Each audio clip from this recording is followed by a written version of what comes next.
Guys, it's Rochelle. I'm back again with another video. And as promised in my last video, I'm going to talk to you about acid reflux, GERD, and getting off of proton pump inhibitors, or the brand that I was using was Nexium. So a little backstory. When I was, basically 3 years old, I was a figure skater. And when I turned 11, I joined a synchronized skating team, and we competed all over the place, usually within Ontario, because I live in Ontario, Canada, but then we also traveled for national competitions. And we used to have practices Mondays and Wednesdays at 5 o'clock in the morning. I'd have to be up because I'd be on the ice at 6 o'clock in the morning till 7:30 before I go to school. And for the first few years of doing that, I was perfectly fine. And then it got to the point when, and I mean, back in the day, it was always, you got to eat before you do your sports, right? So at the time, my grandma used to drive me to my skating practices because my mom passed away when I was 11, and it was just easier for my dad to look after my brother, put him on the bus and everything in the morning. And grandma would take me to skating. So in the morning, of course, grandma was awesome.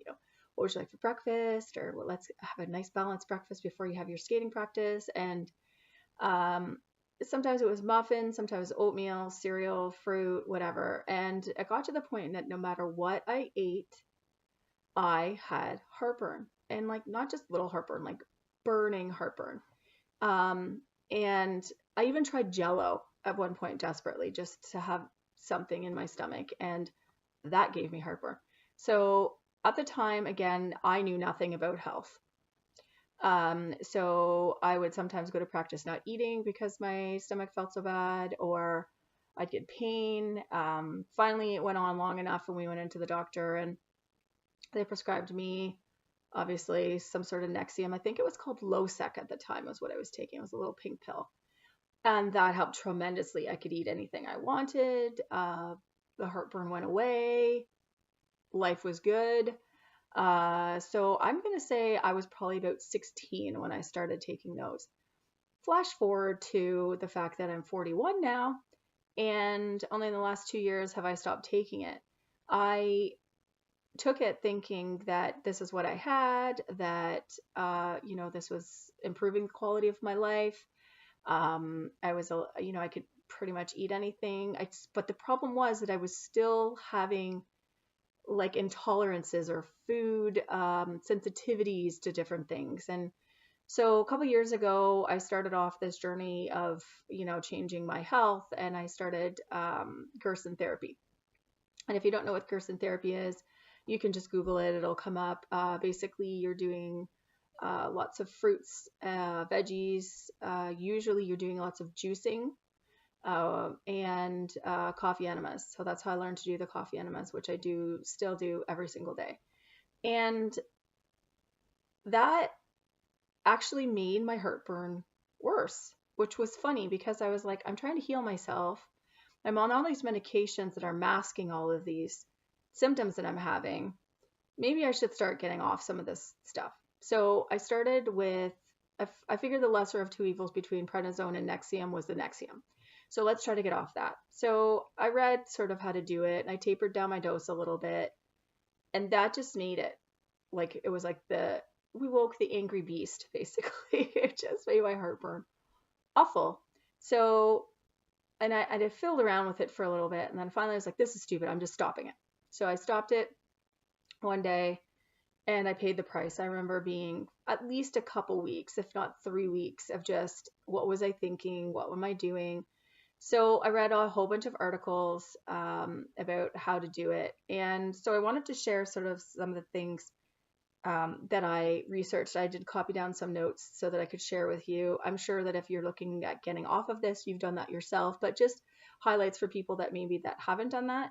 So first of all, GERD is the rise of stomach acid into the esophagus, into this area here. Sometimes you can feel like it's up here, and you could be coughing and trying to clear your throat. And Nexium, Prevacid, any of those medications that are out on the market right now are called proton pump inhibitors, or PPIs. And what they are is they shut down the acid production in the stomach. So the belief is that there's too much stomach acid. It's coming up here. It's causing the heartburn or the coughing.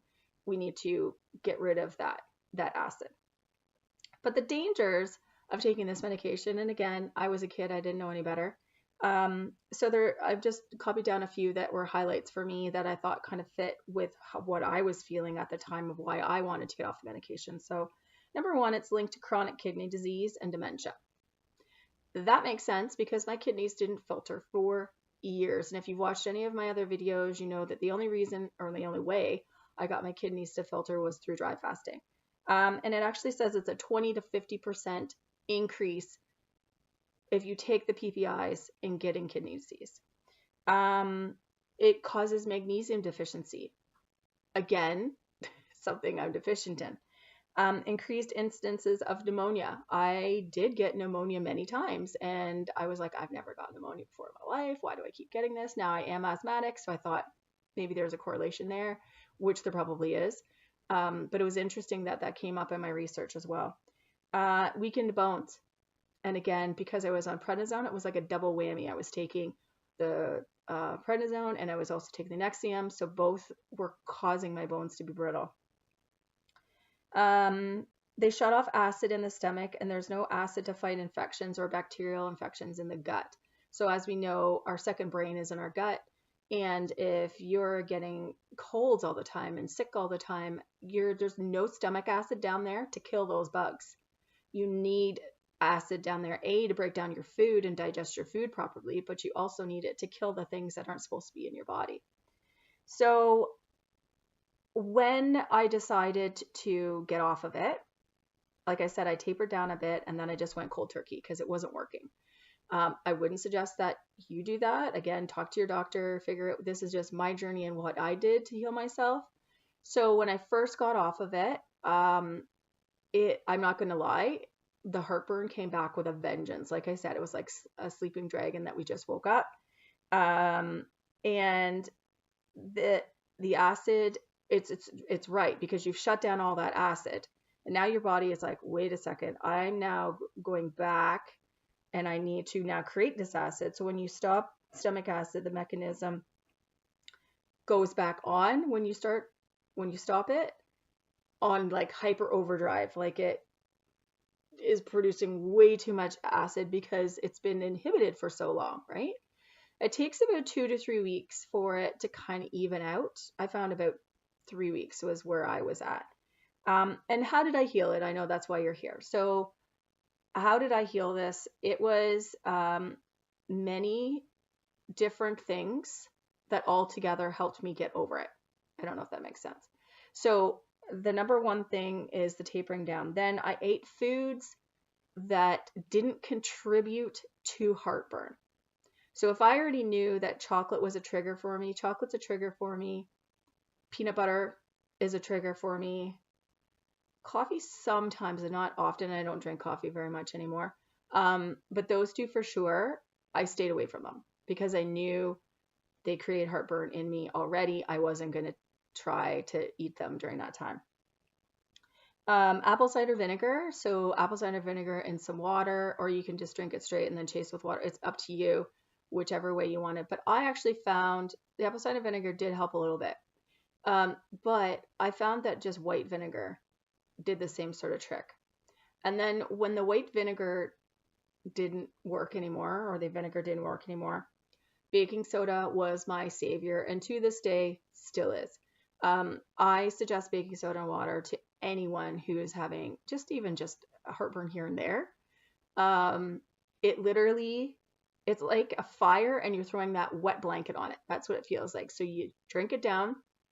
I just take a half a teaspoon or a teaspoon in water and mix it up, and then it tastes awful. It tastes like you're drinking pure salt. I'm just warning you, but you know what? It does the trick, right? Then I rinse out my glass and then I drink some water behind it. Within, I'd say a minute, 30 seconds max, you'll feel it go down and you'll feel it kind of cool.